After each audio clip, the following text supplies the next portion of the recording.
At the beginning of the year, JWalk was still riding the Breeders' Cup wave. This filly can cross wherever she wants. JWalk is a Breeders' Cup champ. She won it by 6. But as the 2-year-olds turned 3, it was a filly from SoCal who ascended to the top of the division. Bellafina, what a nice performance. A very easy victory in the Santa Anita Oaks. Now Bellafina is faced with the toughest test of her career. And the competition is coming in from all across the country.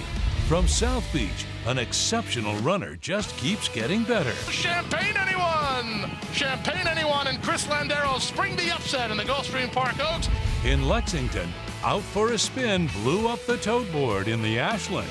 Out for a spin, and Paco Lopez sprang a 52-1 upset.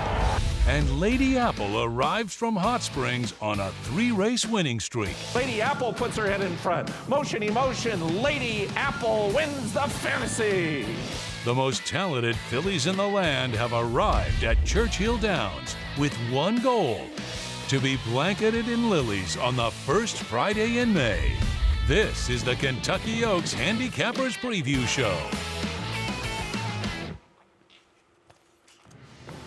Full gate expected for this year's Kentucky Oaks, the 145th running of this event. The Lilies for the Fillies, the first Friday in May, and it is Kentucky Oaks Eve. We are coming to you live from the TVG studios. Happy Thurby, as they will get their card underway later on today at Churchill Downs. Christina Blacker, Joaquin Jaime, Simon Bray will join us in just a little while. And Joaquin, heavy favorite in this year's Kentucky Oaks in Bellafina from Simon Callahan's barn. Bellafina, she's done nothing wrong at age 3 in 2019. She's a perfect 3 for 3, but you mentioned we have a big field. 14 are going to be going postward in the Kentucky Oaks this year, and if they want to win, they're going to have to beat Bellafina. She's been impressive in all 3 starts here in Southern California, coming off an easy victory in the Santa Anita Oaks in her most recent effort. The weather can be so temperamental this time of year. We'll take a look at your weather report for Friday. We are expecting showers on Saturday, a 100% chance on Saturday for the Kentucky Derby, 80% chance of showers for Friday. It is going to be a little sticky, high 70s,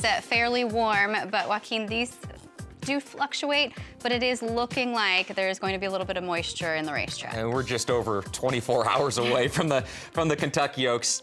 In the Midwest, you're talking 70, 80% chance of rain. That's 100%, right? Right. We're expecting an off-race track on Friday. We're expecting an off-race track on Saturday as well. Bellafina has competed over a track with a little bit of moisture in it. A good listed track when she won the Las Virgenes Grade 2 event back on February the 9th at Santa Anita. Here's a look at the wagering menu for Friday, May the 3rd. Don't forget about the rolling pick 3s, the pick 5 opportunities that you have, multiple pick 5s and pick 4s coming your way.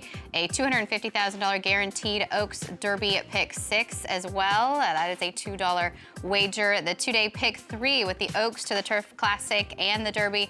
And then, of course, the Oaks Derby double, always a popular one. And if you can defeat Bellafina in the Oaks, then you are certainly looking at a good payoff with regard to that. The $2 Kentucky Oaks Kentucky Derby Day Pick 6 is something we're going to talk a little bit more in the show. That's going to be something I'm going to dive into, but a $2 base wager, that's an old school pick 6, as Kurt Hoover would say. Not a 20-cent base wager, $2 base wager over the 2 days. We'll talk more about that in the show. I'm sure Hoover will be jumping into that He is. pool, He told me he is. will as well. We will discuss our wagers towards the end of the program. We do want to welcome in the 3rd member of our crew today, and that is trainer Simon Bray, former trainer Simon Bray. Simon, to talk a little bit about Bellafina, about how she's been training and what we are seeing from her, not only in Southern California, but also on track out there at Churchill.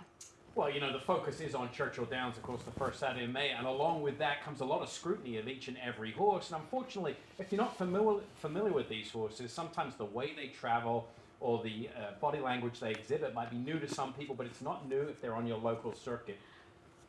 I'll pick it up for you there, Simon. We're having some technical difficulties with his microphone, but I can jump in and kind of finish the thought until he gets that sorted out. So Bellafina, from what I've seen out here in Southern California with her, Joaquin, she's been on a very routine training schedule, but she's one of those horses that looks better as she gets going, as you get into the works, as you get her going a little bit quicker. I need to warm up.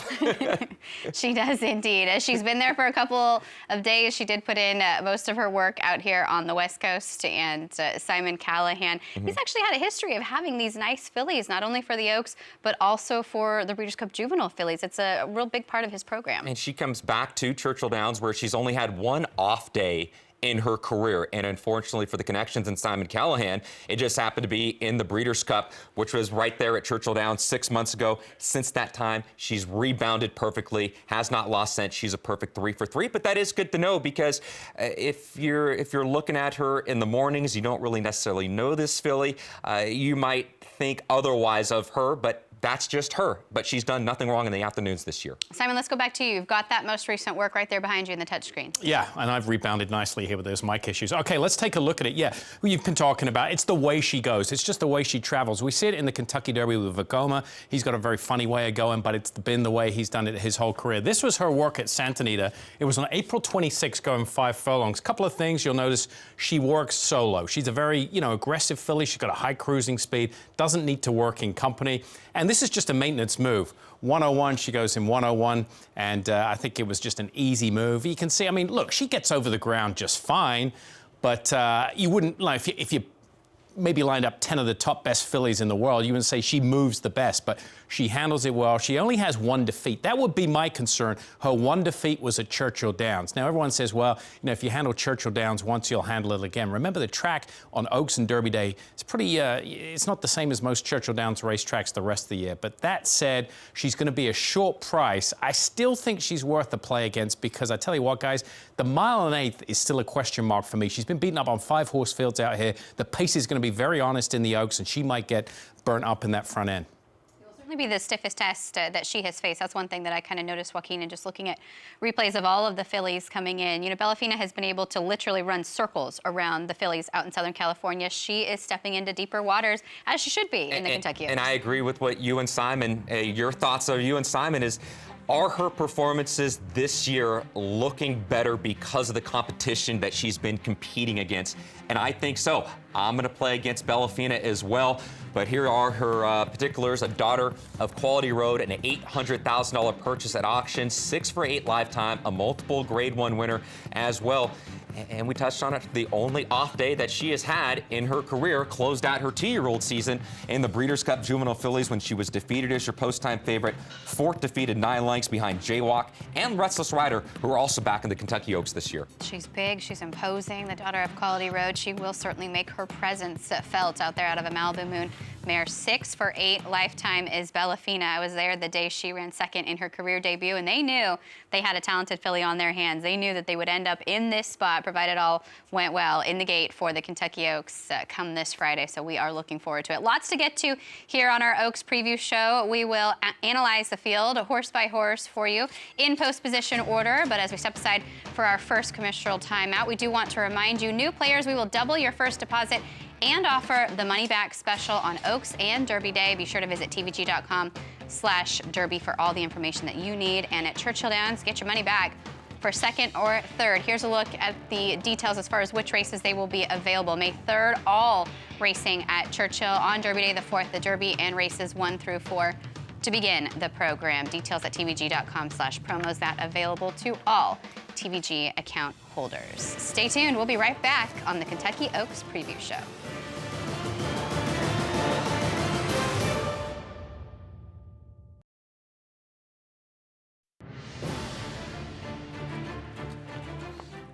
Welcome back to the Kentucky Oaks Preview Show. We will go horse by horse to make sure you know all that you need about each and every competitor. We've touched on the morning line choice, Bellafina. She is 2-1 as the favorite. And then when you get beyond her, several prices throughout the field. Joaquin, Champagne, anyone, then up there at 6-1. Big value. And looking at the way the pace scenario is going to be in the Kentucky Oaks this year, they are going to be flying on the front end. You have 3 confirmed frontrunners that absolutely want to go.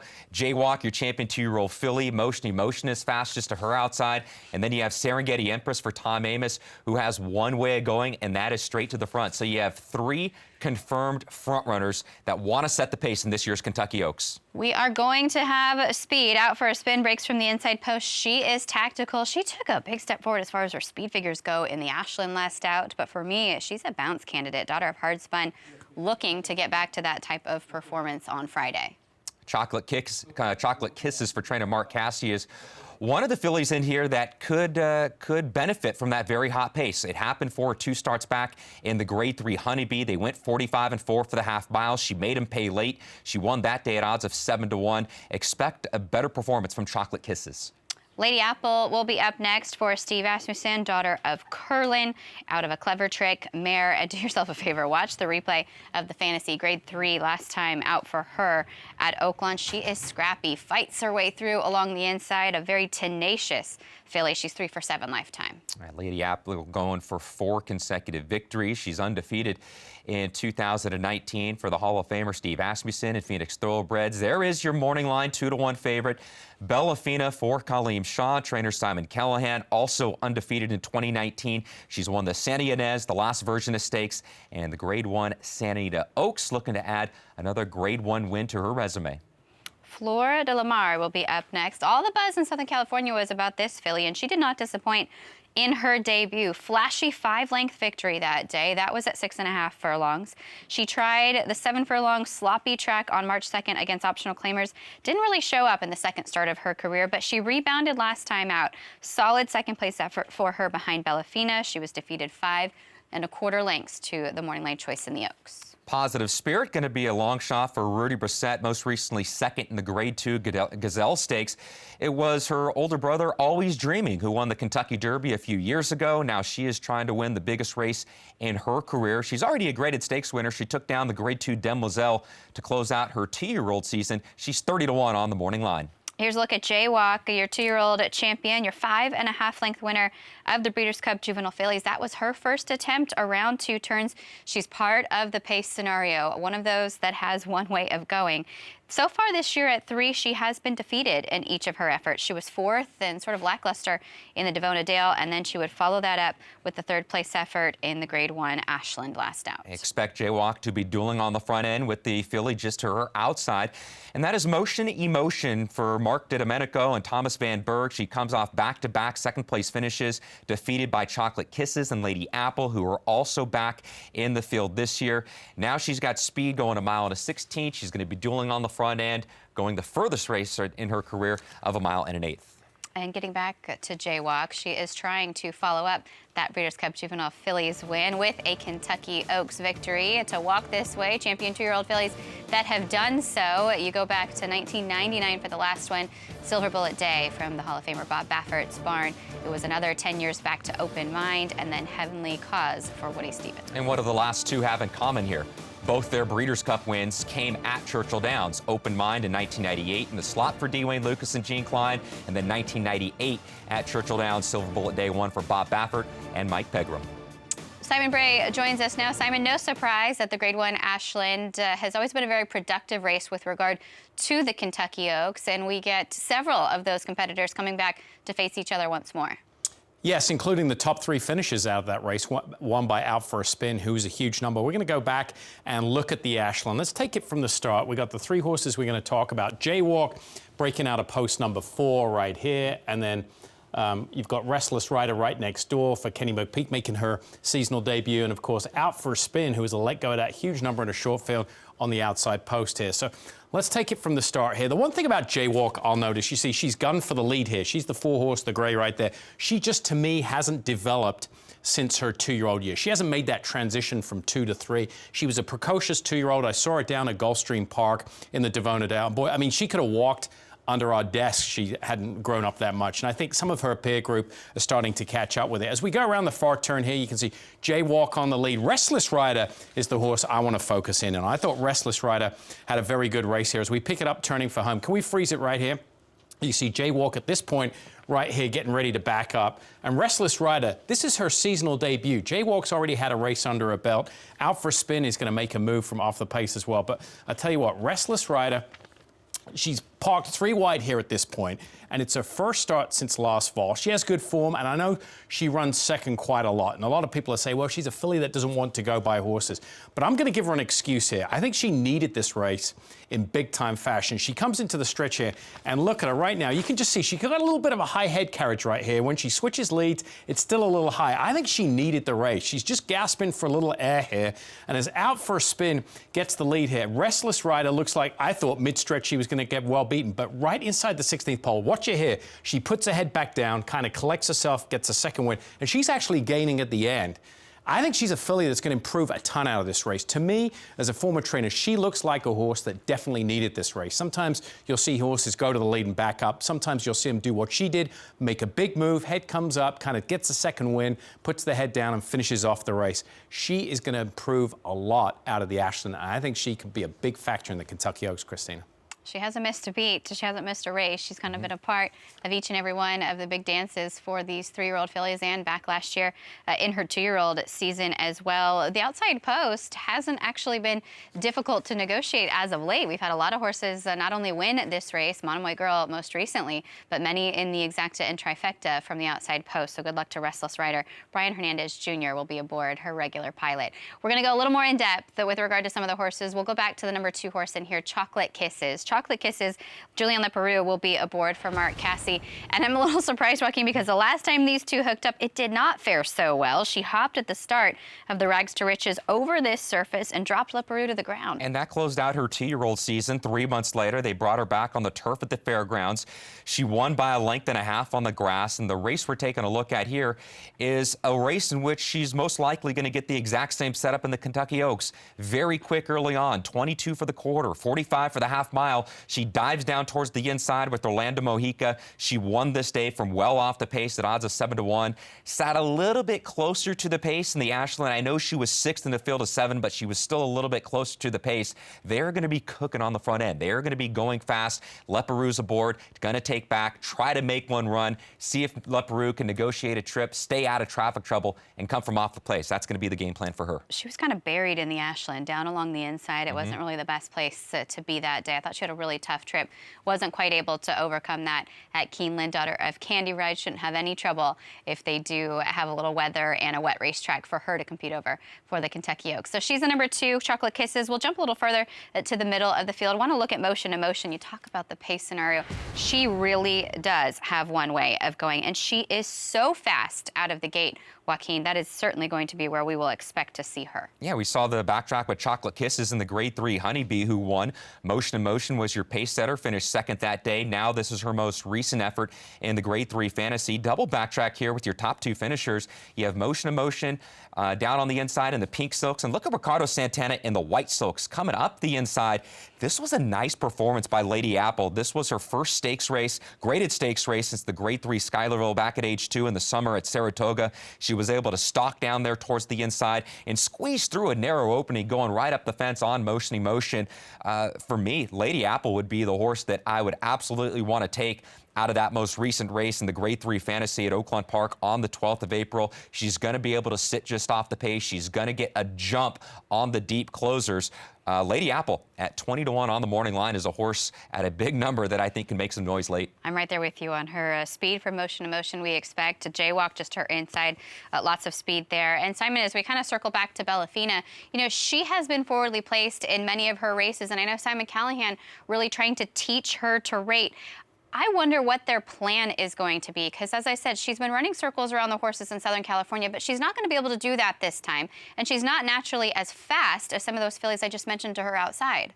You're exactly right. I mean, we saw that last year when he worked her in behind horses in the beginning of this year in the morning to try and get her to relax. But with post position 4 in a 10-horse field, it's a lot different being post position 4, or yeah, she was post position 4, gave 5 in a 4-horse field at Santa Anita. This is Bellafina right here in the Santa Anita Oaks breaking from the outside. This is Fleur de la Mar for Bob Baffert, who was a little less experienced. She only had 3 starts going into this race, and Bellafina clearly had the experience, and she was the 1-5 favorite. She breaks sharp. You see the jockey Flavin Pray, he doesn't ask her. She inherits the lead. A lot of the times, you know, when you say, oh, horses want to be on or close to the lead, when they're superior horses, I mean, he's trying to get her to relax and take back. He could have easily gone on with it there. And, you know, gone to the lead and avoided being 4 wide around the first turn. But I think the key here, when you're on the best horse and they're trying to accomplish what they've accomplished in the morning, they want to put all that good training to waste where they taught her to relax. So she did relax. She's 4 wide. And as a trainer, sitting in the stands, you'd rather have a wide trip and accomplish the goal, which you've been working on all winter long. This point, she does make a move down the backside, and I don't think it's by design. I think she's just, intrinsically a better racehorse, and she travels a lot quicker than some of the others, so she's going to put herself in position. It's going to be a little different in the Oaks because there's a lot more speed in here. Look at Fleur de la Marche. She's right here down on the inside, and the Blue Silks are Godolphin. She's going to make an aggressive move right here through the inside. You can see it, and she tries to take advantage of that gap and get a jump on Bellafina. It was the right move. I think jockey Joe Rosario tried to put the race away there. I mean, he had no choice, and he wanted to establish position going around that first turn. But look at the consummate ease that Bellafina just cruises past her competition here. And many of you know, if you watched Trackside Live and TVG down at Del Mar last year, this filly, talking about the runner-up, Fleur de la Marche, came with a very high reputation out of the Bob Baffert barn. She'd been outworking some colts in that barn, and Bellafina, excuse me, just goes by her so easily. We've seen the work. Look, you can be critical of the way she moves. That's just the way she is. But at the end of the day, in the afternoon, she gets over the ground and wins very, very easy. But the problem for her, I think, is going to be the setup, the larger fields, and the 1 1/8. I know the fact that, I think there's some question marks there. If she gets, challenged on the front end, that extra 16th of a mile could be her undoing, I think, in the Kentucky Oaks. It's pretty incredible how much you see that difference, Simon, that last 16th of a mile, the 1 1/16 of a mile and 1/8. It's a completely different race, and it really does catch up to the best of them. We will see if it does catch up to any of the horses this year in the Kentucky Oaks. One of the longer-priced horses in the field is Positive Spirit, the number 6 for Rudy Brissett. Now, talking of the distance, she does have a win at the distance. You go back to the Demoiselle in that 1 1/8 victory back in December of her 2-year-old season. But what I've seen from her, Joaquin, is that she has just been able to completely walk the dog each time she's made the lead. And really, I didn't think she had any excuse to lose the Gazelle after the fraction she was able to set. She's run well twice at 9 furlongs. You mentioned her victory in the Demoiselle Stakes to close out her 2-year-old season. Really no excuse for her in the Rachel Alexandra, but she got back to form in the Gazelle.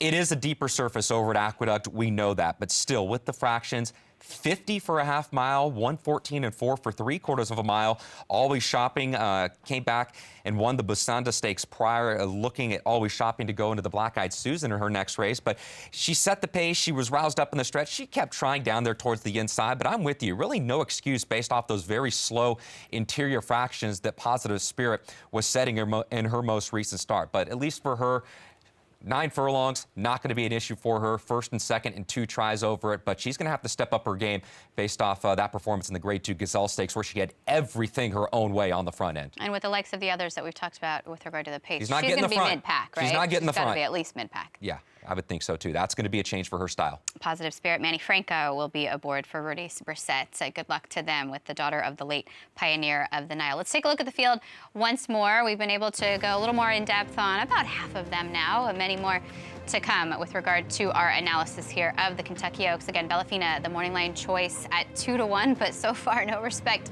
here on the preview show. We'll see when it comes to selection time. Second choice on the board right now, Champagne Anyone, I think is very intriguing and starting to get a little bit of buzz. There's still some time. We don't wish on anybody, but you do have the 2 to the outside in Dunbar Road and Point of Honor. And as lightly raced as Dunbar Road is, Chad Brown is not light on confidence when it comes to this filly. Another daughter of Quality Road. She's just a maiden thus far. She broke her maiden by 8 3/4. She was second in the Gulfstream Park Oaks. That was a big ask. If she gets in, I think she's a player. I think Champagne Anyone is going to be a player in the Kentucky Oaks this year. A completely different filly with the addition of blinkers for Champagne Anyone. And speaking of Dunbar Road, second defeat at a half length to her and only her second lifetime start. So there's a ton of room for improvement for Dunbar Road should she be drawing in off the AE list. That's one of the things that's so interesting and just makes not only the Derby but the Oaks so difficult. Not only do you have to have the talent, but you have to have everything go right from the 2-year-old season into the 3-year-old season to begin your year. Perhaps if things had gone a little differently and if Chad Brown had more time with Dunbar Road, if she had a couple of prep races, she could be sitting in the position to be in this field, and having finished, second to the third choice last time out, maybe even one of the horses that gets a lot of attention pari-mutually here. Yeah, very well could be. It just, she got a late start to the season. She didn't make her career debut until early March. The 3rd of March, she drew off impressively. She won by 8, and then trying to get that stakes victory to go ahead and go forward towards the Kentucky Oaks, she just fell a half length short of doing so in the Gulfstream Park Oaks. But still time. Scratch time going to be 9 a.m. Eastern time on Friday for the Kentucky Oaks to see if an also eligible can maybe make their way into the starting gate for the Kentucky Oaks. But should she join, Christina, she would be in the conversation as a major player for me. $1.25 million on the line for the Kentucky Oaks, and we're about halfway through our preview show for you here. We'll give our top selections. We'll talk a little social media. We want to hear from you as well, and have more on the field for the Oaks. Stay tuned.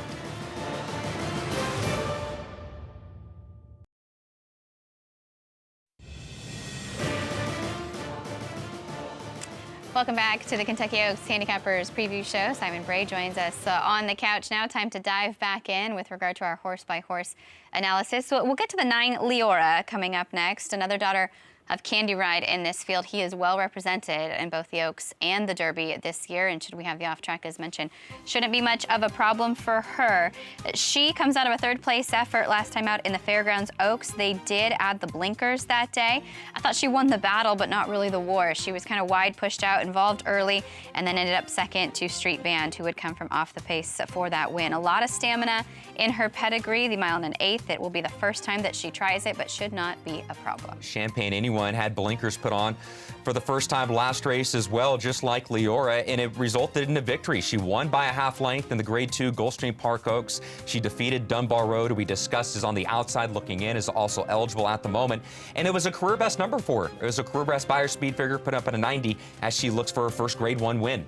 Yeah, she was beaten by Geltrin, who's drawn to the outside of her in the Devona Dale. The race in which we talked about, Jaywalk, was a disappointing favorite in there. She was 51-1 Geltrin that day. It's her first start around 2 turns. She's never been around 2 turns. That's a big question mark for me. I don't think she sees out the distance. Street Band up next. Sophie Doyle will be aboard for Larry Jones. He a 3-time Kentucky Oaks winner. Sophie up for that win in the Fairgrounds Oaks by 3 3/4 of a length last time out. This filly is a daughter of Istan. This will be the first time that she competes over the Churchill Downs surface. Very accomplished, a 3-time winner in 8 starts. She was fast and able to win early on around 1 turn, and has continued to answer the call as the distances progress. And speaking of fast, here is Serengeti Empress, who's going to be on the front end. Jose Ortiz, new rider, takes the call for Tom Amos. It was well documented what happened after her 7th place finish in the Fairgrounds Oaks. She bled that day, but comes in with some very sharp work, Simon. She certainly does. She's obviously doing well. And Restless Rider, I touched on her earlier, and why I liked her backtrack in the Ashland. She's never been worse than second, Restless Rider. And she'll be drawn post 14 as we continue.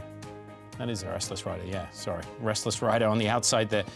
Post 14 is going to be a problem for her, but I have no problem taking a filly who has been first or second in a 7 starts. Look, most people kind of look down at the form and they criticize his horses for running second all the time. But I think she's had some legitimate excuses, and I highlighted on the reason why in her last start. And I think the outside post position not going to be that big of an issue for her, because there's so much speed towards her inside. So I'm expecting the field to be pretty strung out as they start to sort themselves out midway on the first turn. So because the pace is going to be so fast, I think that's going to allow Hernandez to possibly get over a few spots and maybe not being hung up as wide in post position 14. So yeah, I mean, she's got Serengeti Empress immediately to inside. Mm-hmm. That's one slot she can get over immediately because she'll be gone. Mm-hmm. I was interested to hear your analysis, Simon, on the Ashland, because I look at Restless Rider, and the more I see, I think she just keeps losing photos. Right. And so at what point do you lose faith and think that she's hanging and she's not going to just put her head down and get there? Exactly. I mean, and that's right, to make that assessment. At some point, I mean, if it happens again in the Oaks, I mean, at some point you're probably looking at blinkers on her, a filly like this, and maybe that turns the corner. But, yeah, she just doesn't seem to want to go by. But I'm willing to give her the benefit of the doubt in that last race for the reason why. I just think she got a little tired, needed to get a second win and put her head down late.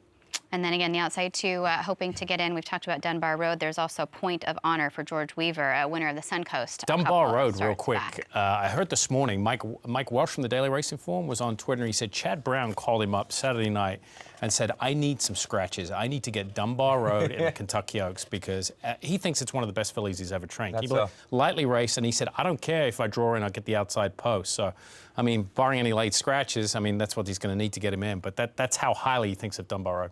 A lot of confidence in this filly's abilities. We will see if she is able to show that, and perhaps she has to wait for a couple weeks in the Black-Eyed Susan to show them what she can do. Sophie Doyle, we mentioned, will be aboard Street Band. It was a big victory to come home with the win in the Fairgrounds Oaks, and she looks to be a female jockey to join Rosie Napravnik to win the Kentucky Oaks. We will see if she is able to do so coming up this week. Female jockeys that have won a Grade 1 event in North America, though, the list is long. Julie Crone with plenty of them on her resume.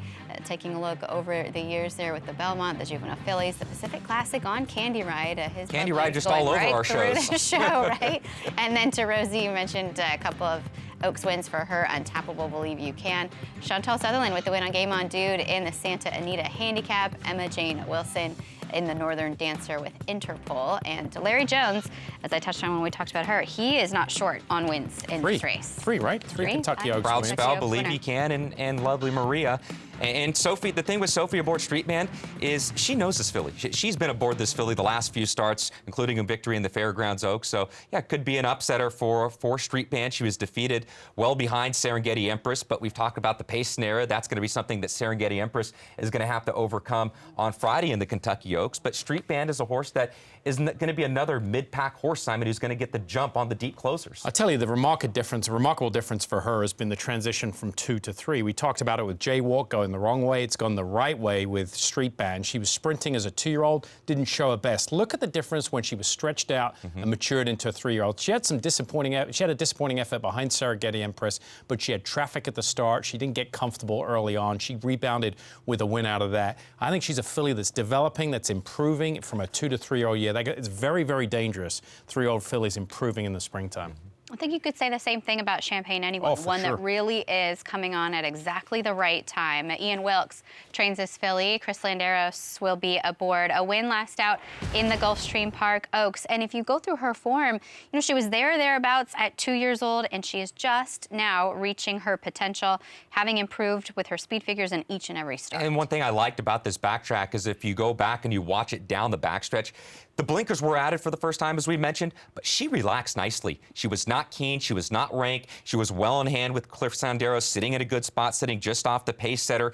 And she wins here just by half length over Dunbar Road, who we talked about. I don't think the added 110 yards is going to hurt a horse like Champagne Anyone. No way. Look at the pedigree. She's by Street Sense, who trainer Ian Wilkes worked around as assistant trainer for Carl Nasker, won the Kentucky Derby. She's out of a mare by Ghost Sapper, who won the Breeders' Cup Classic. Distance, not an issue. It's surprising she did so well earlier on in her career, winning at 5.5 furlongs. And usually horses with that type of pedigree that win early in their 2-year-old year at that sprint distances, they have talent. The ability to show speed and stamina at the age of 2 to 3 is the mark of a very good racehorse. She's another one, as Christina pointed out, improving at the right time. She caught a sloppy track in the Goldenrod, but she did go to the sidelines after that 4th place effort. So I'm not sure we really know how she will take to the track, but what's your gut? What does the pedigree tell you as far as how she will perform if we do have the weather expected? I think she'll be okay. She should love it. Street Sense out of a Ghost Sapper mare, I think she'd be okay. And it was a respectable 4th place finish. She wasn't 4th beaten 15 lengths, 4th beaten 5 lengths to close out her 2-year-old season. I think she'd be okay. Yeah, as you know, we talked about, as I often talk about, I'm willing to forgive a horse for a bad race when they go to the sidelines. It might have been by design. It might have been that a horse, you know, there's an injury, but at some point at the end of the 2-year-old year, their form would tail off, especially with late developing horses, because you put them away, give them a little rest, and it gives their bodies a chance to grow a little bit. And I think that's what happened with Champagne Anyone. She came back a much better filly as a 3-year-old. We say pretty often that you don't want to take a short price on a horse that's doing something new for the first time. Now, you're going to get a long price if you like Jeltrin. She's 15-1 on the morning line, and I think might even be bigger odds at post time. But she does try 2 turns for the first time on Friday. There's a couple maiden claimers that we're going to see, former maiden claimers in the Kentucky Derby. Here's a maiden 50 winner in Jeltrin. She won by 8. She was knocking on the door a little bit her next 3 starts after that. But in the Grade 2 Devona Dale, you had JOAQ, who was making her seasonal debut. She finishes 4th this day. She does grind out a victory here, Simon. She does win by a head over Cookie Dough, who Cookie Dough would come back to run 3rd in her very next start in the Grade 2 Gulfstream Park Oaks. But now stretching out, trying 2 turns for the first time, going 9 furlongs. I just don't know if it adds up for a long shot like Geltrin. Kind of opposite pedigree of we talked about Champagne Anyone with all that stamina. She's by Tapazar, good miler out of a successful appeal mare, whose speed and sprint dominance on the dam side. So I think there's some question marks, but to your point, if you like her, you're getting a price. I wouldn't play her at anything less than 12, 15 to 1. Maybe even more. Yeah. Maybe even more. Unfortunately, we did not get to see her in the Gulfstream Park Oaks, so we don't have just that 2-turn effort to kind of gauge or measure her on. To her outside and to the outside of many of the others, Serengeti Empress, you touched on the Fairgrounds Oaks, Joaquin. She bled in that race. She was 7th, defeated 50 lengths, completely stopped out there. And she's kind of a feast or famine type just in general. I think you have to have some trepidation if you're supporting her this weekend. I think looking back to her first couple starts tells you all you need to know what Tom Amoss thought about this filly. She jogs in a very easy maiden win at Indiana Grand, and then he throws her to the big girls at Saratoga in the Grade 3 Schuylerville just 16 days later. It didn't work out. Huge back-to-back wins after that. She's fast, and she's going to have some company on the front end with the likes of JOAQ and the likes of Motion Emotion. At least she's going to be towards the outside. Maybe Jose can take her a little bit wide and maybe keep her away from those fillies. I get she's naturally fast, but she's one of the quickest horses in this race, Simon. But at least when I look at her work tab, knowing what happened in Louisiana, she's come back with very sharp works, and they're quicker works than we've seen from her before. The trouble is she's one-dimensional. It's all or nothing with her. And I mean, if you like her, the upside is she's had a horrible past performance in a lifetime before and come back and rebounded. She was 7th in the Breeders' Cup Juvenile Fillies, beaten 17 lengths, and she came back in the next start and won. But the difference between that and what's coming up in the Kentucky Oaks, she had about 3 to 4 months between that. And horses that historically bleed, the best medicine for them is time to get the lungs to heal. I don't think personally that you can bet a horse in the Kentucky Oaks whose running line said bled Van off 3 weeks ago. And I'm not disrespecting Tom Amoss. He wouldn't put her in there. He's worked her. He scoped her. She said she said she's fine. But to me, there's just too many negatives. She put the pros and cons on a sheet of paper. The cons outweigh the pros. One-dimensional speed filly that probably if she gets 2 or 3 fillies with her, that will cause her some anxiety and she'll get aggressive and maybe cause her to bleed again. So I can't go near Serengeti Empress from a wagering standpoint. What are the mental aspects of it too for her too? Because as he touched on, she bled through the LASIK. So when you come back and compete again, there is a certain mental aspect for the horse that they don't want to overexert themselves because they do remember what happened last time. And I think especially with fillies, that goes to say, if any, we all work out. A lot of us work out here, and you have an injury, and when, I hurt my back, and you tell you the first one back, you're like, is this thing holding up all right? Until you get going, it takes a little while. So you could say she's worked a couple of times since, and that's got her over the fact mentally. But I just think there's some big question marks. And on the subject of that, going back to the work tab, I think that's maybe one of the reasons why those workouts have been so quick in her next 2 races after she bled in the Fairgrounds Oaks. Let's give it a test drive. Let's see how it is. 47 at Churchill Downs on April 16th, 58-1 on April 23rd. Yes, she's a fast filly in the afternoons, but you go back and you look at her work tab prior to that, there's nothing close to the 47s and 58s that we see. Right. Just to her outside, Restless Rider, Brian Hernandez Jr. will be aboard. You guys both in support. And just with regard to the pace and how it's going to work out, Serengeti Empress goes, there's the spot, or at least one path over for Brian to tuck down in. And 2 more when JOAQ goes and Motion Emotion goes. So it's going to be a bit of damage control for Brian Hernandez towards the outside if he's going to be 4 wide going into the first turn. From post 14, I think you just take it and try to maybe cut some corners elsewhere. But they're going to be going very fast in the front end, as we've talked about this entire show. It's going to be a strung out field. I think he can go ahead and get over going into that first turn. She will love the rain. What is it, 60% chance on Friday into 100% on Saturday? If they get a wet track on Friday afternoon, Restless Rider, that pedigree absolutely will love it. Kenny McPeak at the helm with Restless Rider and has been confident in her abilities from the beginning. And we've already kind of let the cat out of the bag with regard to a couple of the selections here, but we will give our selections, talk about a few wagers for you, and a little social media after a quick break.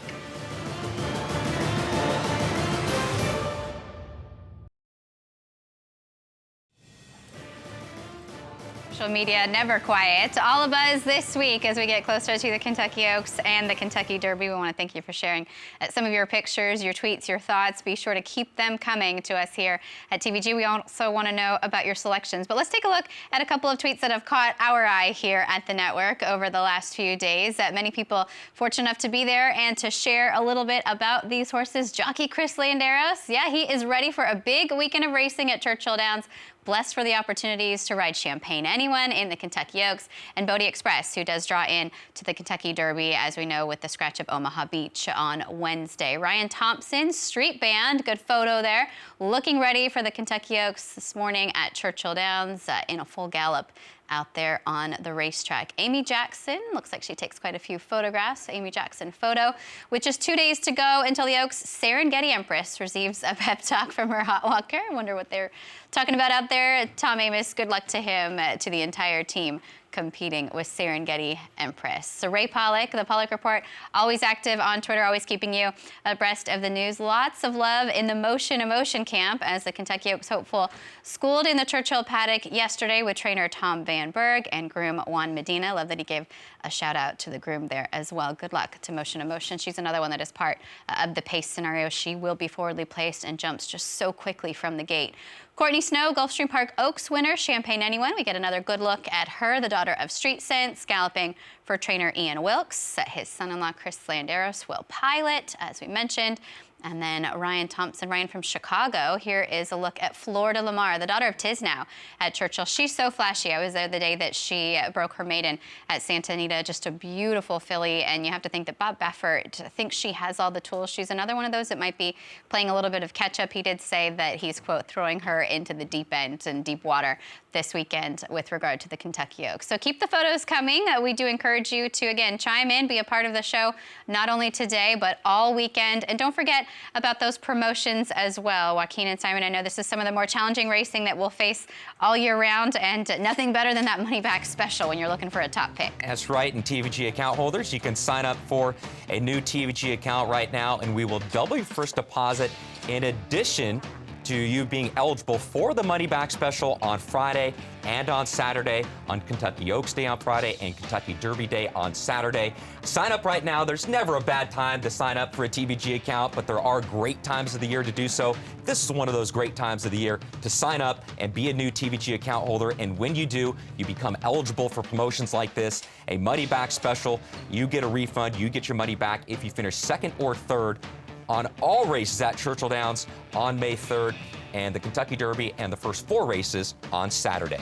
One of the topics that you at home can chime in on, your favorite Kentucky Oaks moment. We did a little reminiscing ourselves as we were preparing for the show today. Simon, do you have a favorite moment in the Oaks? Yeah, I think it was hard to come by. There's some very good performances in the Kentucky Oaks. I thought Rachel Alexandra, though, at the time for Hal Wiggins, now retired. His son, Lon Wiggins, has taken over the reins here, and of course she would be then privately purchased and move on to Steve Asmussen. But I tell you what a performance this was with Calvin Brown. Look at him taking a peek back and left and right. And you just don't see horses, to me, winning the grade ones like this. I mean, we see easy wins, but she is just toying with the competition here. And for me, this was just an outstanding, outstanding edition of the Kentucky Oaks. Look at her. I mean, just cruising home there, demolishing the competition. And Tom Durkin called this race. He said, she might have won by 20. Yeah. 20 and a quarter. 20 and a quarter was the official margin for Rachel Alexandra in the Kentucky Oaks. And she would just be a part of so many, stories to come, too. Right. You go Winning on. the Woodwood. Yeah, Exactly. exactly. That was one of the moments I think that some people will say, if you were there at Saratoga, one of the best races they had ever seen. The grandstand just shook from the applause for her. Did you have a favorite Oaks moment, Joaquin? I'll go back a little bit further than that. I'll go back to 1999 when Silver Bullet Day won the Kentucky Oaks for Bob Baffert. She won the Kentucky Oaks. She would follow it up a couple weeks later and win the Black Eyed Susan Stakes at Pimlico. They even tried her in the final jewel, the Triple Crown. She ran 7th in the Belmont Stakes, but she was just a terrific, terrific filly for Bob Baffert. Gary Stevens, her regular rider. When she won the Oaks this year in 1999, it was her 7th straight win. And Bob raced her. She was 15 for 23 lifetime, multiple grade 1 winner, and she ran, as I mentioned, 23 lifetime starts. She won 15 of them and earned her a spot in the Hall of Fame, being inducted in 2009. I mean, you'll never see an Oaks filly come back in 2 weeks and run in the Black Eyed Susan. No, I mean, not she anymore. took the trip that the Colts take in the Triple Crown. So those are favorite Oaks moments. We encourage you to share yours again via social media at TVG. Let us know if there was a performance that stands out to you. All right, it is selection time here on our Kentucky Oaks preview show.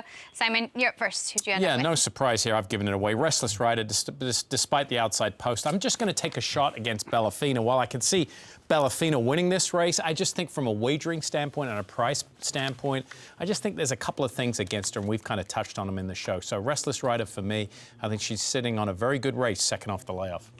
And your wager? Where are you going as far as the multi-race wager? The late pick 4. What does Todd Schrupp call it about? The forgotten pick 4? The forgotten pick 4? That's right, the last one? The last one. Yeah, money by this time? Yeah, this time of the day? It's be about 7 hours after first post. Yeah, the way I'm picking them, we're going to, It's races 10 through 13. Starts in the turf sprint. We've got 2 tremendous sprinters in that race. Bound for Nowhere, of course, World of Trouble. I'm going to throw Chaos Theory in there as a little bit of a price. In the Kentucky Oaks, as we move around to the Kentucky Oaks, I'm going to go in race number 11, 4, 10, 12, 14 in there. And I will use, obviously, Bellafina as a saver in there. Champagne Anyone and the 12 and 14, that's Street Band and Restless Rider. 3, 8, 11 in race number 12. That's an optional A other than 3, 8, 11. Top pick in there, High Regard for Victoria Oliver. And then in the nightcap, race number 13, 13. That'll be post time around 7:55 p.m. Eastern time. So you're going to get about 10 hours of racing in at Churchill Downs, and you'll wrap it up with Bill Mott winning the last race. You heard it here with the 11, A. Murray. Yeah, he's going to have all kinds of action in stakes races, but it's going to be in race number 13 that I'm going to guarantee a win with A. Murray. She was a filly that debuted on the grass by Speightstown, but he's bringing it back on the dirt sprinting. You don't see that move very often, but he's adding blinkers, and she's had some blistering workouts. And I'm assuming with those blinkers on, I think she moves up on the dirt. So the last pick for Simon, that will be the wager that he focuses on. Top pick for you, Restless Rider as well? I'm going to go to Restless Rider as well. She's going to be able to sit mid-pack. She's going to get the jump on the deep closers. I'll look at her last 3 losses like this. She lost to one of the most talented 2-year-old fillies last year in JOAQ in the Breeders' Cup Juvenile Fillies. We know that JOAQ is not trained on at age 3. Ken McPeak told us, I believe it was Scott Hazelton who interviewed him at Keeneland about the Goldenrod, that he sort of regretted going into the Goldenrod to close out her 2-year-old season, that she exited that race pretty tired. That was the reason why she had a lengthy layoff into her 3-year-old debut this year in the Grade 1 Ashland. She needed the race. Second start off a 4-month layoff. I'm expecting her to step forward as well. And if the racetrack comes up sloppy, well, she's run well over and off racetrack as you look 2 starts back in the Grade 2 Goldenrod. So for me, I'm going to go to Restless Rider in the Kentucky Oaks. And you're diving into a new wager, uncharted territory. That's right. Yes, a $2 base wager, Kentucky Oaks Day, Kentucky Derby Day, Pick 6. There will be a mandatory payout in this Pick 6, just a 15% takeout with a $250,000 guaranteed pool.